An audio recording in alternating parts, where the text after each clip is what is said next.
मी सोनाली सुनील गंड आणि माझी मुलगी तेजस्विनी सुनील गंड ही आता 10th विकास सरांकडे क्लासला आहे. आणि आम्ही बरेच दिवस क्लासच्या शोधामध्ये होतो आणि तिचा एकचा जो रिझल्ट आहे तो खूपच कमी लागला. म्हणून आम्ही एकाच्या सांगण्यावरून विकास सरांकडे ॲडमिशन घेतलं, 9thला घेतलं. आणि तिच्यामध्ये एवढी इम्प्रूव्हमेंट झाली की खूपच झाली. कारण तिला मॅथ्सचा अभ्यासच करत नव्हती ती, पण विकास सरांमुळे तिला मॅथ्सची आवड निर्माण झाली. विकास सरांनी पण तिला खूप हेल्प केली आणि तिचं मॅथ्स एकदम पक्कं करून घेतलं. आणि आता 10thला गेली, मी 9thचा रिझल्ट घेऊन विकास सरांकडे आले आणि तिला एवढे चांगले मार्क्स पडले की मी खूपच हॅपी आहे त्याच्यासाठी.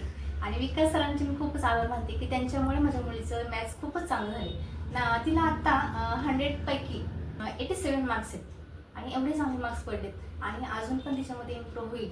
विकास सरांचे मी खूपच आभार मानते. आणि ती आता 10thला गेली. 10thचं ॲडमिशन करण्यासाठी मी आता इथे आले आणि आम्ही कंटिन्यू केले, कारण विकास सरांमुळे तिचा 10thचा पण रिझल्ट एकदम चांगला लागेल याची मला खात्री आहे.